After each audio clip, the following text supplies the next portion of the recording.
Hi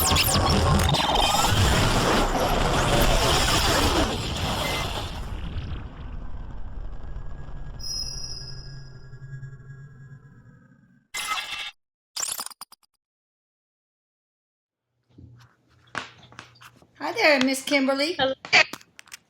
How are you? Good. How are you feeling today? Good. Can you see me and hear me okay? My internet is so shitty right now. Oh no, it's so far so good. All right, good. I'm going to turn my internet off on my phone and we're good. Sounds good. So that Feeling helps, good huh? today. Good. Yeah, Good. like And I think we're going feeling to, better today. good, I hope so. I think we're going to talk about a subject that I know I need help with. And if Eric agrees, hi, sweetie, by the way. He says, yeah, he says we could all use a little lesson today, now, ever, he says. And he's going, mwah. He says, hey, Mom, what's up? Not much. But, this is one of the things I have the worst time with, and that is letting go, surrendering, accepting. That's like to me saying, hey, don't think of a pink elephant. Oh, all right. It's Boom, just, there it is. there it is. Boom, there it is. So maybe you can talk to us about why it's important, for one thing, and then ways in which we can do it. He says there's a lot of ways to pick and pull this apart, and he's showing himself like dissecting, pulling it apart. He says, if we want to understand how to let go of something or how to surrender, we have to understand ourselves first. So we have to dissect ourselves, he says. He says, I want to. He's funny. He's going like this with his hand. Sometimes his mannerisms are real intentful and other times they're real sloppy. He's funny. He says, I want to talk about the self and how to truly let go of something, someone must understand how they identify with it first. He says if you, no matter what it is or what you look at, if you identify with something or define yourself by something, there's an attachment there. So especially, he goes, let's talk about the definition first, meaning if you define yourself by something, or some sort of label or whatever it may be, if you define yourself that way, obviously that's an attachment. It's going to be harder to let go. So a relationship status, if you define yourself as being married, you've created an identity that way. You've created a self, which is fine. That's what we're here for, he says. But in essence, to move on from something or to let go, we have to then be able to shed that layer. We have to know how we've defined ourselves by it in order to undefine or detach. So if it's like in a relationship, he says, let's say you've been in this long-standing relationship and then it doesn't work out, you get divorced. And someone is trying to figure out, how do I move forward? How do I let go? It just sucks. Says you have to look at the way you identified yourself as an individual in a relationship. He says, did you create a dependency on that person as a companion, or did you uphold your own companionship for yourself? Can you be your own companion, is what he's saying. Yeah, you're a standalone model, pretty much. Yeah. He says a lot of times, Mom, especially in relationships, and in religion too, people lose their identity in those things. They lose their sense of self. They forfeit. And he was actually talking about this with a client the other day, and he was actually conveying sadness. He says people forfeit their discernment, their own personal sense of self and their own personal discernment among different circumstances. And that's really sad, because then they become so affected by the world that they don't know who they are, and then all kinds of other things happen. So if you want to really surrender, it's not just about letting go, it's about being mindful and asserting how you have identified with something and how you've let that something identify you or define you. So, like, for example, yesterday, I know I shared with you, my church pretty much kicked me out. Certain religion, they don't appreciate what I do for a living. So I kind of have, I saw it coming. but was just, I don't know, it just hit me weird, Yeah. really weird. So I was asking Erik yesterday, like, oh, I just got in this funk, and I hate when I get like that energetically. I was like, what do I do? What am I supposed to think of this? And he's like, well, that's your first mistake, to think that you have to do. So just be with it. And then he started to tell me, like, unravel the ways that you've identified with that certain religion and how you've allowed that certain religion to define you. And he says, now you know yourself outside of that religion. So why does it hurt to let that go? You know, and so basically he was really helping me see how thick that attachment was, how deep that attachment was. It was like ripping off a Band-Aid that was ingrown and under the skin. I was like, I didn't realize that attached. And it's just, and sometimes when we go through those situations, even if it's the loss of a loved one, he says, no matter what you're going through, to let go. It may be brutal and it may be rough and intense, but that shows you the level of attachment that you've created. And it's also needed because it's pushing you to higher awareness of your true self. Well, should we not even make attachments? I mean, should we not? Well, I am married, but that's not gonna be part of my identity. I just happen to be married. I have this little certificate that says I am, and well, I'm going to this church, but it doesn't define me. I just happen to be going to this church and enjoying their company and their sermons. Exactly. He says first of all, the less selves you create, the less labels you put on yourself, then the less limited you'll be and the less attached you'll be, he says. And then the easier it is to float through life and not have to worry about how do I let go, he says. So like in a relationship, it's known, you're married, you have that certificate. But as long as you can maintain a sense of self in anything, that's the key, to know yourself in anything. In a relationship, you know yourself as an individual. And, if you do go to a certain church and a certain religion, still have your own discernment. Don't ever forfeit that. Because then he says, that's where you open up the world of evil. But what he means is, like the ego, and that's where you really start to battle with yourself and struggle and emotional distress and all that stuff basically floods in. I'll give you a perfect example. I remember after Erik died, I tried to go back to work for a while, but it just didn't work out. I felt like I was going to help more people doing what I do now. And so I retired, and this neurosurgeon friend of mine said, how could you retire? I mean, being a doctor, that's who I am. That's how I define myself. And I thought, wow, because I never defined myself as a doctor. I happened to be a doctor, but it was never attached to my identity. If I attached anything to my identity, it'd be being a mom and a wife, but never a doctor. That was just a career, a calling that I happened to have. So yeah, retiring was not difficult for me at all. That's interesting. He wants me to share an example real quick too of another client that is a blog member, and she was basically suffering from her own addiction, and she was addicted to her work. And Erik was telling her, take away your work, take away everything you do for work. Now, who are you? And she said, I don't know. I don't know what things I like to do. I don't know. She didn't have any hobbies, and she was so identified in that one little box. Poor thing. That she didn't know herself. So, but she knew it. I mean, she was enslaved to it, and she knew it, but she didn't know how to get outside of that. So Erik says too,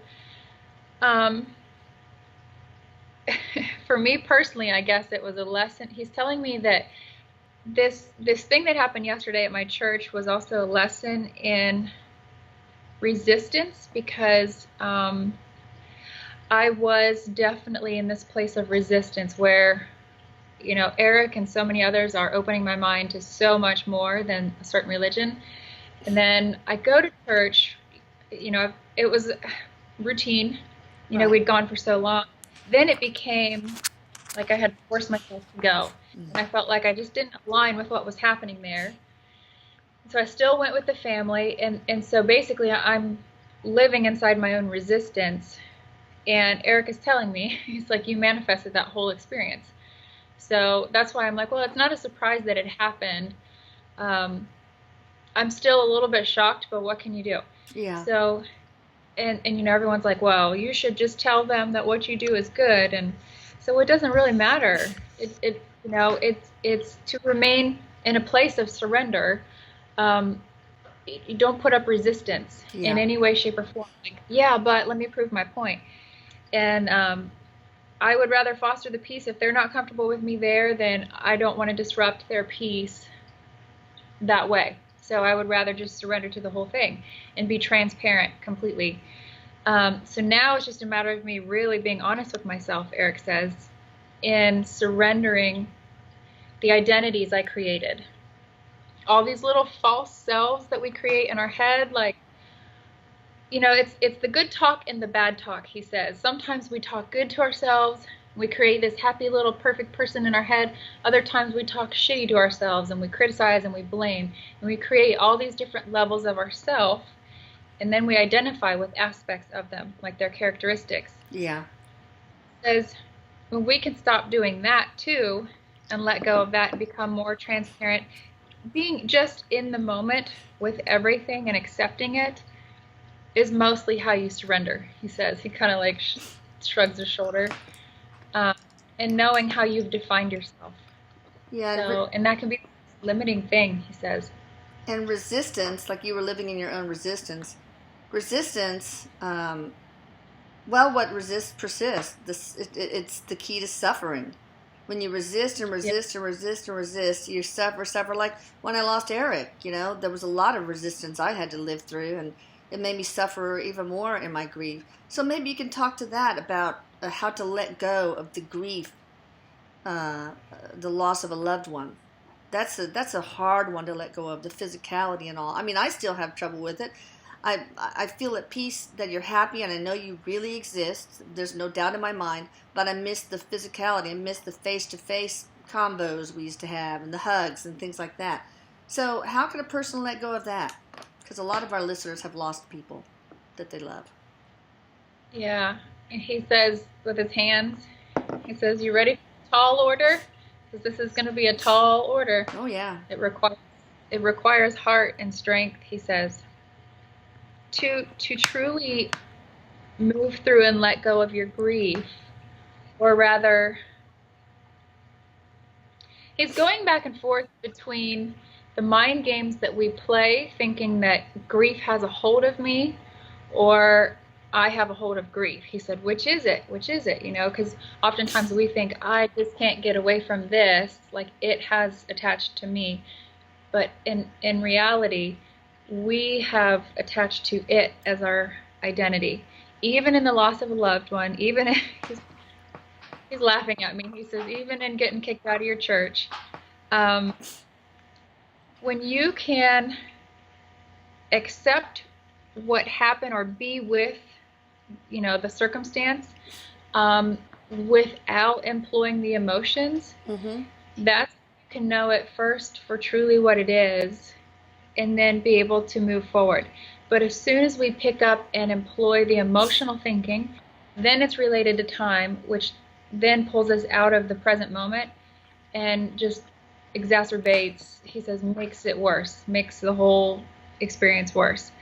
So the more present we can be with ourselves and our thoughts, and he doesn't want to say separate or like disconnected from emotions, because you can't really be separate, but understand that they're there, but you don't have to become them. You don't have to pick them up and host them as your sense of self-awareness. Okay. But that's hard. He says, I know that's really hard, especially when you've lost a loved one. To truly rise above it is to not attach to the emotional dynamics of it. But on the same thread, he says, you have to allow yourself to feel what you need to feel, but just don't stay there, because then you are creating an attachment. So you have to be willing to he says, look at things differently. Meaning, let's say in my case, getting kicked out of the church, so to speak, I will probably miss the physicality of it, like going there for Easter and every Sunday, Jesus. So I'll definitely miss the physicality of that. But he's saying to look at the emotional attachment you have to that, and then experience it, let yourself cry, whatever you got to do, but don't stay there. Don't stay in that state. Don't Be unpack your bags. Don't unpack your bags and stay there. Carry the bags around if you want. Open up the suitcase, look at this shirt or that pair of underwear, whatever. I don't know where that came from. And then close it up and take it along, but don't unpack your bags and stay. Yeah, because then that's when you get stuck. That's when you create stagnancy for yourself. And then you create attachments, and it's like one after another, and you just have a hard time moving through that. He says, be willing to look at it through other perspectives too. Just like you did, Mom. He says, knowing like, okay, first my perspective is this hurts. This is what I feel. I wish I could have done something to help him. But then you've looked at it from my perspective. He's at peace. I'm glad he's happy. I know he's free. So in any case, no matter what you're going through, look at it from different angles, however you can. Because that will ultimately teach you more about yourself in the long run. He says. True. He says, I don't know where that came from. He wants to talk about how people are all talk and no game, which means, I guess, like, okay. What this really boils down to is shame. He says people are all talking no game. Like, yep, I've got this. I'm getting better. I'm moving on. We got a divorce and moving on.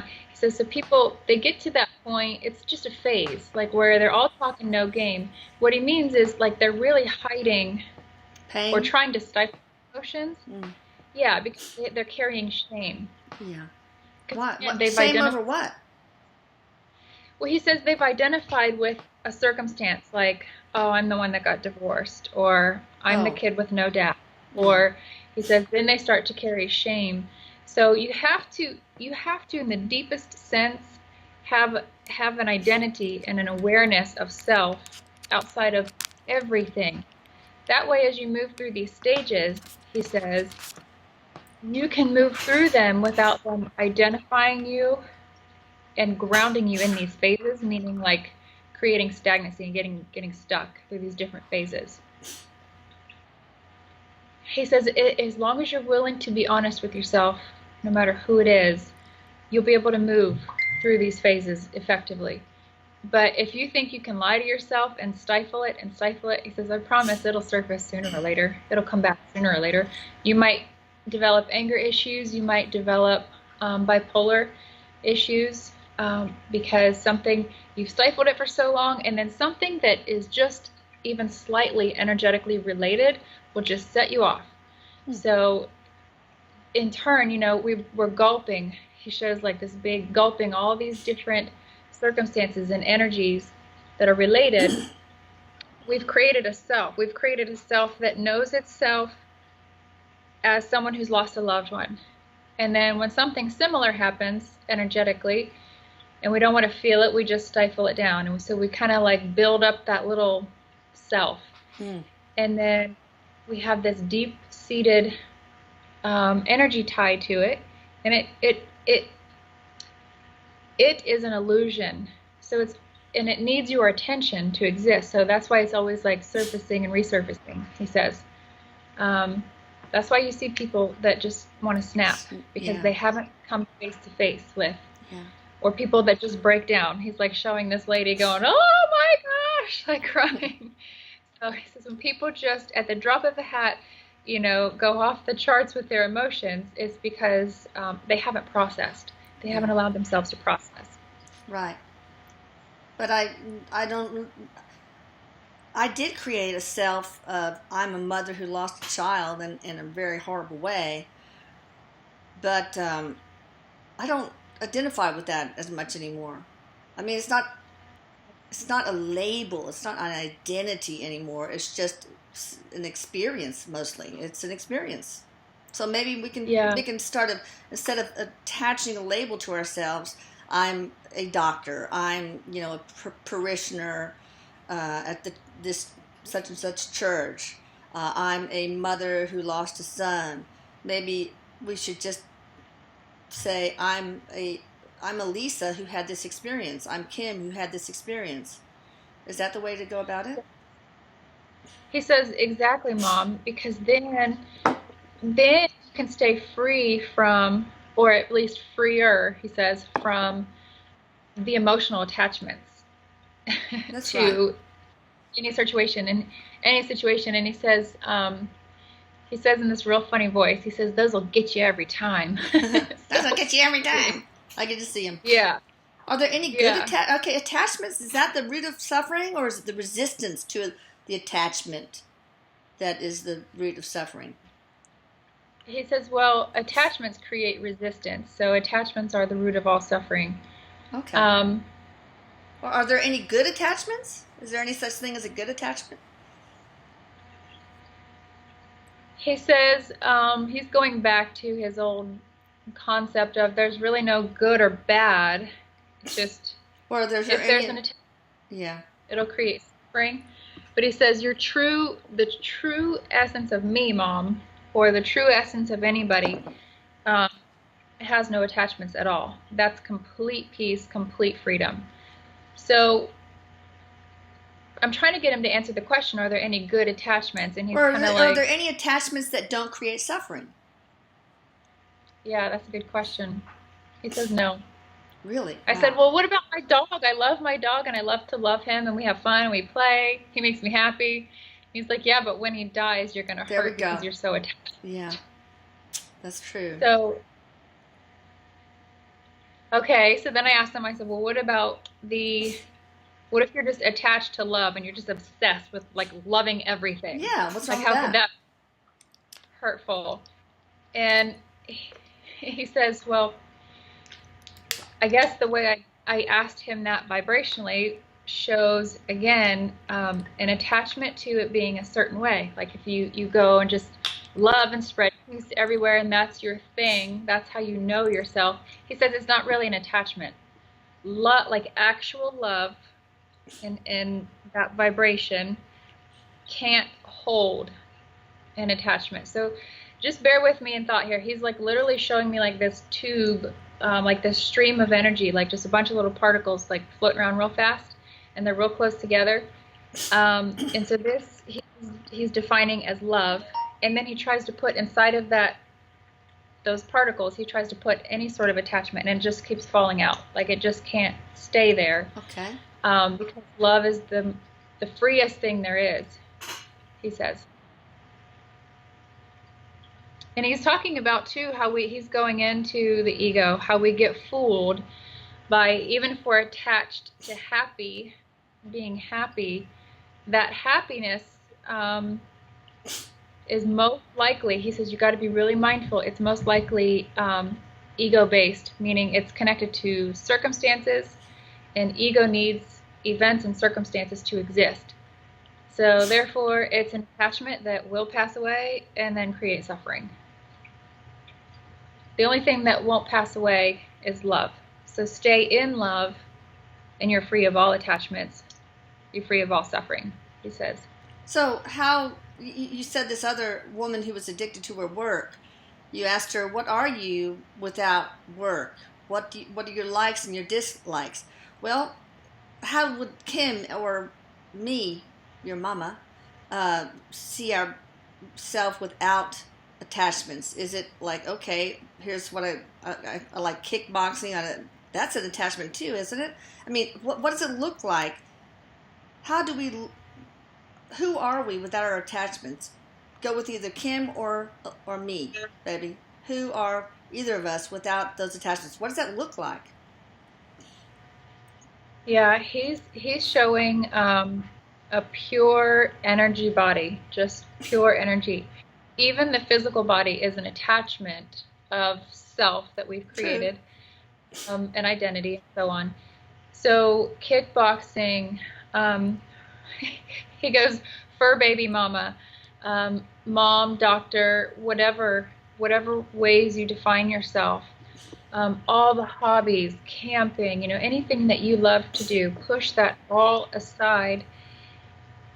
And when you can find that sense of self that is aware of itself but without any definition at all, Okay, that's it. that's the true body of self. That's the true Got consciousness it. that is you. So that's when you become like consciousness, as Elisa becomes aware of itself, when self is known away from all of those things. Yeah, I know that, Elisa. I totally know that, That's the Elisa. good. That's the pure place of peace, he says. That is absolute peace. And he keeps using the word absolute. It's absolute. So if we could all take more time, but it has to be self-directed too. He says this is something that it's interesting because he's showing like actually in the school systems, like getting more and more kids to, instead of saying like you're bad or you're Oh, wrong, yeah, no. send them, he goes, instead of send them in the corner and put their face in the corner to punish them, um, put them in the corner in love and have them spend some time with their self and go into their heart. And then, so he's like saying that that would be somewhat productive, but the self-awareness that he just described can only be self-realized. It Right. can't be taught by somebody else or given. It can only be self-realized if you're brave enough to take away all the ways you've identified yourself, all the attachments. It's a complete state of surrender, Mom. And it's a complete state of just being, he says. Do you have any tips It's on just, how a person can get there? I mean, I know what that Elisa looks like and what it is, but there are others, of course, that don't. What do you say to them? yeah. He says, he's just describing it still, and he says that it's just a state of full awareness, more of a state of observation rather than reaction and thinking and analyzing. Right. It's like Um, I observe myself, my true Elisa-ness. yeah. So he says, for one to start, breaking down the layers to get to this state of awareness, to sit with yourself. He says, take a pen if you want and write it down. Write down all the ways you know yourself or who you think you are. And get out as many as you can. Do you think you're tall? Do you think you're thin? Do you think you're social? All these things, how you define yourself. And then you have to push it all away, he says. Then you have to shove it across the table and know that that's not you. You have to surrender your identity from those things. And when you have complete awareness that's not defined by anything, that's you. He just says it real matter of fact. He says, that's you. And he's just like showing this huge heart. So the reason why he's showing this huge heart is he wants to help people maybe foster that process. If he can foster their ability to be truthful to themselves and get to that place. This is all what we're seeking. We're seeking awareness. But sometimes we trip up and fall through the illusions one after another. And then we get like derailed, he says. So he says, it's interesting though, he says this would scare the shit out of a lot of people, he says, to actually think about themselves, okay, you're a mom of 4, all right, well, take that away, you're not a mom anymore. And take away your wife title, take away, your teacher title. Those are big ones. And take away all these things, all these ways that you know yourself, or you think you know yourself, or you've defined yourself. And what remains without definition is you. And he says that process, it would scare the shit out of a lot of people because they are so attached. And then on the other hand, the people that can detach, he says, are often called jackasses. People think they're careless.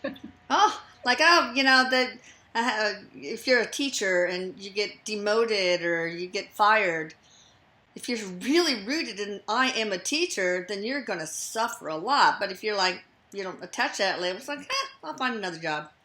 Well, he's a Yeah. jackass. He doesn't care about Yeah. losing his job. So, Yep. That's is that that's what it? he's saying, I've experienced that too where, people are like, "Oh my God, aren't you upset about your kids?" And I'm like, "No, I mean, it's their journey. It's got to, I try to detach as much as I can." And they're like, "Oh, well, if it was me, I would be so upset." And I'm like, "Well, I'm sorry for you." Yeah, I try really. to stay detached, but there's people that are like, "Man, she's an asshole." I know, Like, I know. I'm just not attached. I try to Yeah. not be attached. So it's showing, you'll see both sides of that, where people will be scared to death to shed those attachments, and other people that are often criticized for like not caring about anything. God, damned if you do and damned if you don't, man. Tell you. Yeah, no. And anything else about surrendering, accepting? Is there any difference between surrendering and accepting, letting go? Any different? Are those all the same three things? Ooh, he says that there is a difference, and vibrationally, he's making me feel a difference. Like when he puts me in surrender, I feel completely transparent. Like, here's an example. Like, let's say I put myself through some radical spiritual ritual of some foreign culture, and I just put myself through it, but I don't identify with it. I just go through this experience that they identify with. So to me, I feel completely transparent in it because I'll go through this experience, no attachments, and I don't identify myself with it. But then, um, so surrender feels like being completely transparent to something, whereas acceptance more is bringing it in, like accepting. Oh, It's yeah. just a little bit, though. I mean, the vibration is just slightly different, not a whole lot different. But when we talk about acceptance, it's almost like hosting something. So you're like almost So, like accepting this religious ritual as a truth, yeah, at yeah, least like to as an some degree. identification. Okay. Yeah, yeah. And like rejection yesterday at the church, if I bring in and accept it, then I'm hosting rejection and that feeling. So instead, I just try to stay as neutral as I can. So that's what he says is slightly the difference between surrender and acceptance. And then letting go is, that's all up here. That's just a choice. He says that's a choice. We always say, how long is this pain going to hold on? But in turn, it's us. How long are we going to hold on to something? And he keeps using the word regurgitate. Like we regurgitate things over and over just to True. make sure we still have it, to make sure we still know ourselves Mm-hmm. as that suffering. And as soon as we can let go of that identity, we surrender and we know peace. Okay, so So, let go so that you can surrender. All right, so in terms of losing you, Erik, I'm supposed to let go of my attachment to me being a grief stricken mother and surrender. So, is there any acceptance? Don't I have to accept my. Isn't there some acceptance coming into play there at all? Am I not supposed to accept your death? he says, absolutely. First, you have to be able to coexist with something, because if not, if you're not allowing yourself to accept or coexist with it, then you're in resistance. Then you're in a place where if you can't accept it, you're resisting it. So Okay. first, you have to be able to be one with it, um, and then. And I said, well, Erik, it's really hard. I mean, is it actually possible for a mom to detach from being, mom of Erik or mom of Cade? And he says, well, you don't have to detach from that identity necessarily, but detach from the responsibility that this person's life is my responsibility. And that's what moms and dads do. They host Mm. that responsibility. Um, when you can maintain, that I'm a mother thing, he says, without hosting like responsibility for their life. Because we often carry that shit, he Oh, says. yeah. All right, so, oh, what did he say? he's just rambling. He's like, we carry it so close and we nurture that bag of shit. And he's like, I don't understand why people they hold that responsibility close. Like I'm responsible for what that person does. Yeah. And he's like, y'all, by now, you can't be responsible for what anybody else does. It's so hard That's, because we are responsible for them when they're little and helpless, little infants. We're yeah, responsible for feeding them, clothing them, bathing them, you know, wiping away their tears, etc. So as they grow older and have more responsibility over their lives, it's really hard to let go of that. So yeah.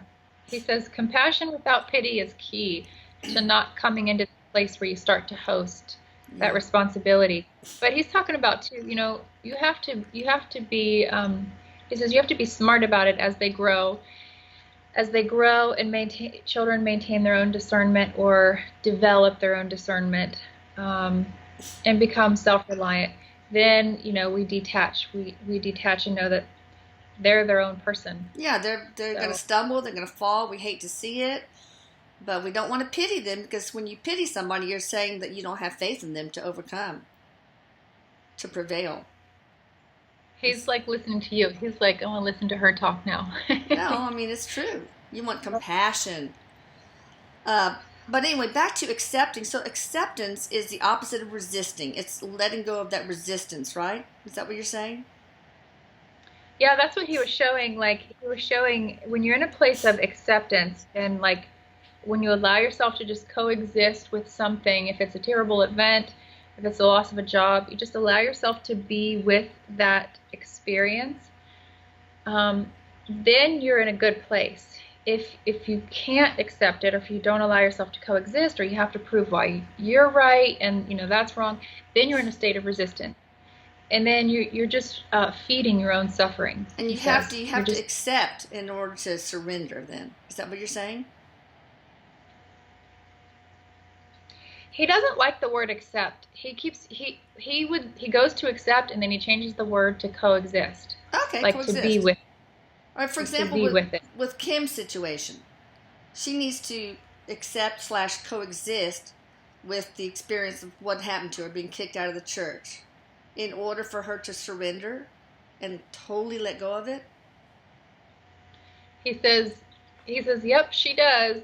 And he says and that's what he started talking to me about this morning was, I was still feeling kind of crappy this morning, like, Well, God, that's just sure. so, It just happened. you know.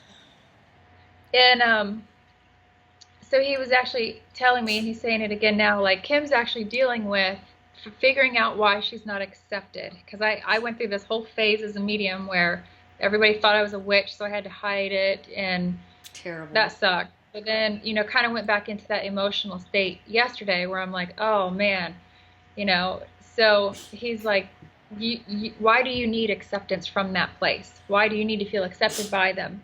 That's your attachment. And he's like, you need to look at that and coexist with it. And so that's where, because, everyone's like, oh, you need to call the deacon up and let him know, blah, blah, blah, this and that. I'm like, why? Why? So um, you have to be able to coexist with it, meaning you're transparent to it, he says. Like, I don't fight it and I'm not for it. It's like, I'm not for it, I'm not against it, I'm just with it. Okay. Well, I don't know why he won't use the word accept. He keeps saying that, like, accept means you bring it accept in and you almost host means it. you want it. Maybe that's what he's saying. That you, Yeah, there's a want there, a desire. I want it to be like this. yeah, yeah. Well, I will have to You bring in. say that I think what happened to you is a height of hypocrisy because I thought Christians were supposed to love and open their arms to everyone. And I know that Jesus would be rolling in his grave to see what happened. Yeah, Jesus did not say anything against mediumship. That was all put right. into the Bible afterwards at the Council of Trent. They wanted ways to control people, so they struck out any mention of reincarnation. They made mediumship taboo. It was all a way to control the masses, and it's just a shame that Christians would treat you like this and reject you. Yeah, it was terrible because, my husband's whole extended family goes to this church. I mean, there's probably 30 of us when we're all there, at least. And, drop the kids off at Sunday school, and then we're all standing around, and they said, "Can I talk to you for a minute?" And I said, "Sure." And so it took me clear upstairs in the office and said, we're not sure that what you do aligns with our beliefs and so on and so on, and we're not sure you can maintain, your membership here. And I said, okay. It's just okay. So it was weird. My son was with me, so then he was like, "What's that mean, Mom? Did you get kicked out of the church?" So I was like, "Oh, here we go." The same thing happened to me with one of my daughter's dear friends overdosed, and I of course reached out to the mom and, what can I do? Let me do something, bring food for the wake, whatever. And so she knew what I did. She knew about channeling Erik. I said, "I tell you what, you can come over and take care of the dogs, because we've been having some break-ins in our neighborhood." It's like, "Oh, thanks." So you're putting a little old lady in your house to protect your dogs from break-in. What am I supposed to do? Well, the thing is, she did not want me to go to the service. She did not want me to be in that church because of what I did. So she.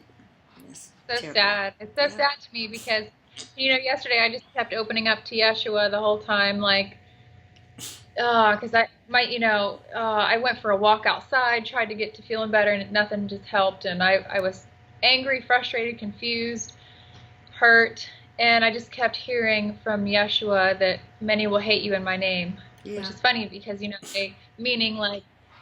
they claim to know me, but they hate you because of me. So that's not really knowing me at all. No. And so that gave me some peace, and I just was kind of like, it is what it is. So now we're trying to figure out, okay, how are we going to raise the kids? We need to get real with ourselves here. And a Unitarian church, I'm telling you, look for one of those. They're open to everything, which is wonderful. So yeah, I want to know the truth in their heart and not depend outwardly for that. So we got off track, but Erik, is there anything else you want to say about surrendering? He says, my favorite word, he keeps saying it, tatastu, he keeps saying it. I don't know why he's using like an Italian accent, because it's a Sanskrit word, which means... Wait, say it again. It's tatastu. Tatastu. It means so be it. So be it. Yep. It's like amen in Sanskrit, like so be it. That's my favorite word, and I swear I'm going to get it tattooed on me someday. But Erik's like, when we look at surrender, and whatever we go through in life, be able to say that, so be it, and you help yourself surrender. Let it be what it is. Let it be what it is. Yep.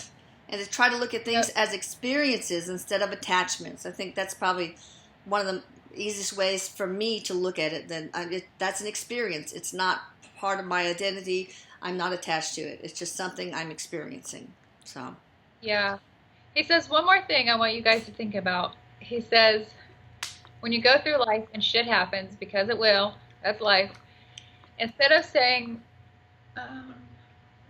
oh no, say, oh well. Oh, I like that. Oh well. He's just like, because oh no means, oh no, oh shit, and then all of a sudden we're in resistance to what is. And then just say, oh well, instead. He thinks he's hilarious saying this. He's like dying laughing. I like it though. It's good. Oh well. Tatatsu. Tatatsu. Yeah. All right. Well, thank you, Erik. Anything else? He says, I love you. And he's got like his hands like a pistol. It's like, I love you, Mom. I love you too. Bye, Kim. I hope everything goes well for you. I'll call you right back just for a little tiny Q&A. Talk to you later. Good. Bye. All right.